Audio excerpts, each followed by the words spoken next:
Hello friends, मैं हूं सन्मय प्रकाश और आप देख रहे हैं यूट्यूब चैनल सरकारी जॉब न्यूज़।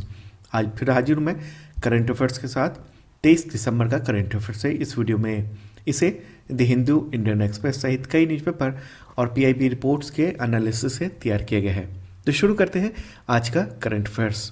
क्वेश्चन होगा, किस देश को पछाड़कर भारतीय शेयर बाजार दुनिया का 7वां शेयर बाजार बन गया है? मतलब 7वां बड़ा शेयर बाजार। तो इसका आंसर होगा जर्मनी। देखिए, भारत ने वैश्विक अर्थव्यवस्था यानी ग्लोबल इकोनॉमी में अपनी बादशाहत को स्थापित करने की दिशा में एक और कदम उठा लिया है। तो ये जो आंकड़े हैं वो ब्लूमबर्ग ने जारी किए हैं और इसके अनुसार 7 वर्षों में पहली बार शेयर बाजार जो है, भारतीय शेयर बाजार, उसने यूरोप की किसी बड़ी अर्थव्यवस्था के शेयर बाजार को पछाड़ दिया है। अब आगे बढ़ते हैं। हिंद महासागर की सुरक्षा को मजबूत करने के लिए इंडियन नेवी ने 22 दिसंबर 2018 को किस सेंटर को शुरू किया? इसका आंसर होगा इंफॉर्मेशन फ्यूजन सेंटर, और इसे शॉर्ट में कहेंगे IFC। देखिए, ये गुड़गांव में स्थापित किया गया और इसका उद्घाटन किया रक्षा मंत्री निर्मला सीतारमण ने। तो इसी के साथ भारत के सिक्योरिटी सिस्टम में 43 देशों की सिस्टम की लाइव फीड मिलने लगेगी। इससे हिंद महासागर में मूवमेंट कर रहे हर शिप पर नज़र रखी जा सकती है। हर हरकत पर नज़र रहेगी जहाज़ों के, कौन सा शिप कहाँ से आया, कहाँ जा रहा है, इसकी जानकारी मिलती रहेगी और किसी संदिग्ध की हरकत का तुरंत पता चल जाएगा। देखिए, ये इम्पॉर्टेंट क्वेश्चन इसलिए भी है क्योंकि हिंद महासागर यानी इंडियन ओशन जो है वो व्यापार की दृष्टि से दुनिया के लिए कितना अहम है, इसके अंदाज़ा इसी से लगाया जा सकता है कि दुनिया भर के जो बड़े कार्गो जहाज़ हैं उनका 1/3 जो हिस्सा है वो इसी के मार्फत जाता है, इसी के पास से गुजरता है। अगर कंटेनर शिप की बात करें तो दुनिया के आधे कंटेनर शिप इधर से ही गुजरते हैं और आयल ले जा रहे हैं यानी तेल ले जा रहे शिप में से 2/3 यहीं से गुजरते हैं। तो एक इम्पॉर्टेंट ये प्रश्न था। अगला क्वेश्चन भी इम्पॉर्टेंट है। डोकलाम विवाद के बाद भारत चीन की सेनाओं का पहला सैन्य अभ्यास 11 से 22 दिसंबर 2018 तक हुआ। तो इस अभ्यास का नाम क्या है? इसका नाम है hand in hand military exercise. Okay, ये जो मिलिट्री एक्सरसाइज है ये चीन के चेंगदू शहर में हुआ है और 7वें दौर का आतंकवाद निरोध सैन्य अभ्यास था और इसके दौरान दोनों देशों के 100 से अधिक सैनिकों ने हिस्सा लिया है। और इस बार जो एक्सरसाइज का मुख्य जोर था, मतलब मुख्य सब्जेक्ट था, वो शहरी आतंकवाद पर था।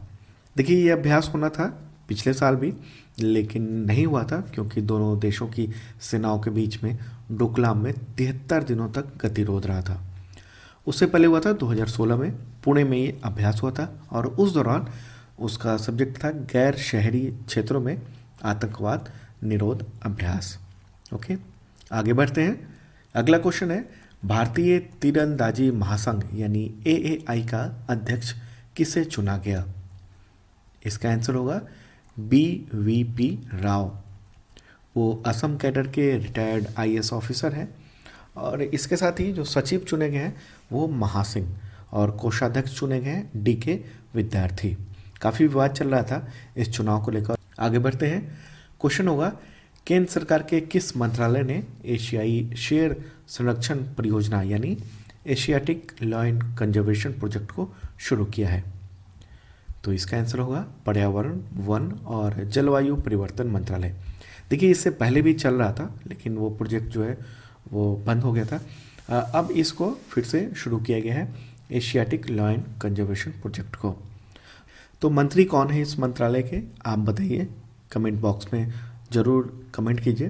पर्यावरण, वन और जलवायु परिवर्तन मंत्रालय के मंत्री कौन हैं? देखिए, इस प्रोजेक्ट के बारे में कुछ बता दूं आपको। अगले 3 वर्षों के लिए परियोजना का जो कुल बजट है वो लगभग 97.87 करोड़ रुपए है। एशियाई शेर जो थे कभी ईरान से लेकर पूर्वी भारत के पलामू तक पाए जाते थे, यहाँ इम्पॉर्टेंट है। लेकिन अंधाधुंध शिकार और इसके आवास में कमी, यानी हम लोग तो इंक्रोचमेंट करते जा रहे हैं ना जंगलों की, ये लगभग विलुप्त से हो गए थे, बहुत कम संख्या बची थी। तो 1890 के दशक के अंत में गुजरात के गिर वनों में 50 से भी कम शेरों की संख्या रह गई थी। वर्ष 2015 में जो गणना की गई है शेरों की, उससे पता चला है कि गिर संरक्षित क्षेत्र नेटवर्क में एशियाई शेरों की संख्या 523 थी। ये भी इम्पॉर्टेंट बात है। आगे बढ़ते हैं।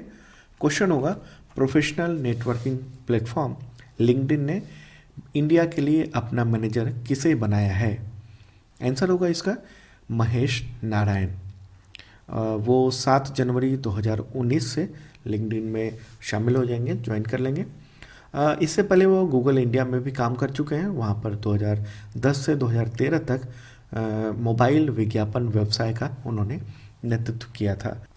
अगला क्वेश्चन है, जीएसटी काउंसिल ने अपनी 31वीं बैठक में 22 दिसंबर को कितनी वस्तुओं और सेवाओं पर जीएसटी रेट घटा दिया? तो इसका आंसर होगा 23, मतलब 23 वस्तुओं और सेवाओं से जीएसटी दर को कम कर दिया गया है। और ये जो नई दर है वो 1 जनवरी 2019 से देश भर में लागू की जाएंगी। देखिए किस किस वस्तु और किस किस सेवा से ये टैक्स कम किया गया है, इसका डिटेल मैंने पीडीएफ में डाल दिया है। यहाँ जिक्र इसलिए नहीं कर रहा हूँ क्योंकि बहुत लंबा हो जाएगा और ये एग्ज़ाम्स में नहीं आते हैं कि किस वस्तु पर कितना टैक्स है। अगर आपको देखना हो तो आप डिस्क्रिप्शन देख लेना, वहाँ पर आपको मिल जाएगा डिटेल में। आगे बढ़ते हैं। क्वेश्चन होगा, देश भर के पुलिस महानिदेशकों यानी डीजीपी और महानिरीक्षकों यानी आईजीपी के वार्षिक सम्मेलन दिसंबर 2018 में कहाँ आयोजित किया गया? तो इसका आंसर होगा गुजरात में हुआ है और वो शहर है केवडिया। ये आयोजन 21 और 22 दिसंबर को हुआ है और इसमें प्रधानमंत्री नरेंद्र मोदी ने देश भर से आए डीजीपी और आईजीपी को संबोधित किया था।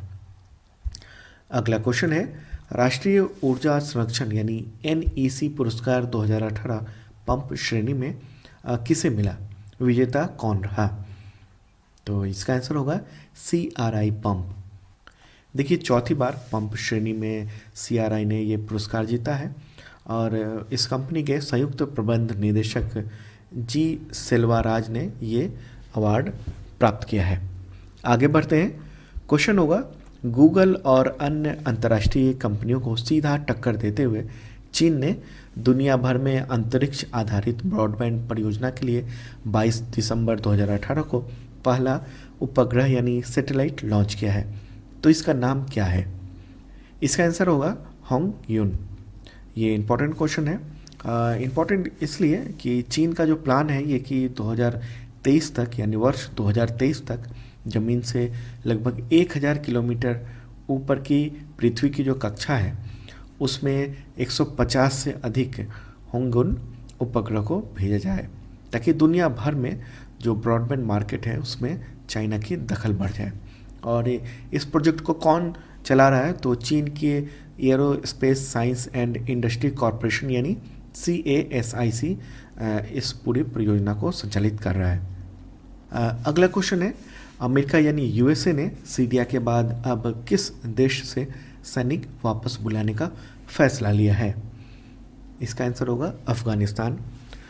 देखिए दोनों देशों से अमेरिका जो है वो अपनी सेनाओं को वापस बुला रहा है। तो ये था 23 दिसंबर 2018 का इम्पोर्टेंट करंट अफेयर्स। अपने दोस्तों को ज़रूर शेयर करें इसे। लाइक आपने कर ही दिया होगा, मुझे पूरी उम्मीद है।